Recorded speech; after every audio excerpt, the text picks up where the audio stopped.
అది మాతో కాకుండా జూన్ 3 నుంచి తనిగా వాళ్ళ లక్షల్లో ఉంటారు. దాదాపు 2 లక్షల మంది 2 లక్షల మంది ఉన్నారు. సో ఇవన్నీ రకరకాలుగా తీసుకుంటారా సార్? ఇప్పుడు మా పొడవులు హెడ్ పడుగు పువ్వు కావచ్చు నెంబర్ 1. ఇంకోటి 2వ సెక్రటరీ గ్రేడ్ మండలం. ఇప్పుడు మన రాష్ట్ర ప్రభుత్వం మనకు ఈ యొక్క బీసీ, ఎస్సీ, ఈ మైనారిటీ కార్పొరేషన్స్కి సంబంధించి లోన్స్ రిలీజ్ చేస్తున్నారు.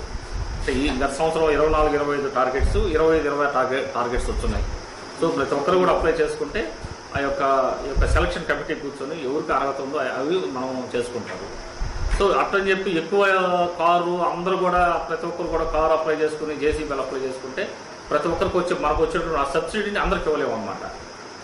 సో గవర్నమెంట్ ఆ సబ్సిడీని మొత్తం అందరూ కూడా పంచుకుంటే ఎక్కువ మంది లబ్ధిదారులకి మనం లోన్స్ ఇచ్చేదానికి కూడా మనకు అవకాశం ఉంటుంది. కాబట్టి ఈ అవకాశాన్ని ప్రతి గ్రామ పంచాయతీలు ఉండేటప్పుడు అందరూ కూడా అక్కడ లబ్ధిదారులు ఉపయోగించుకుంటే అందరికి కూడా అది బాగుంటుంది. సో ఇంకేదైనా అవసరమైనా కూడా మనం సొంతంగా పెట్టుకొని గవర్నమెంట్ ఇచ్చే ఆ సబ్సిడీతో మనం కూడా కొంతగానే పెట్టుకుంటే ఆ యూనిట్ మనం తెచ్చుకోవచ్చు. సో దీని మీద ప్రతి ఒక్కరు కూడా అవగాహన చేసుకొని ఆ విధంగా ఇప్పుడు మైనారిటీ కార్పొరేషన్ లోన్స్ వస్తున్నాయి. అవి కూడా ప్రతి ఒక్కరు కూడా అప్లై చేసుకోండి. అప్లై చేసుకున్న తర్వాత ఈ యొక్క మళ్ళీ దానికి సంబంధించిన సెలక్షన్ కమిటీ కూర్చుంటుంది. తర్వాత మనకు సెలక్షన్ ప్రాసెస్ అవుతుంది. ఇది అందరూ దయచేసి అందరూ కూడా దీన్ని గమనించుకోవాల్సిందిగా కోరుతున్నాను.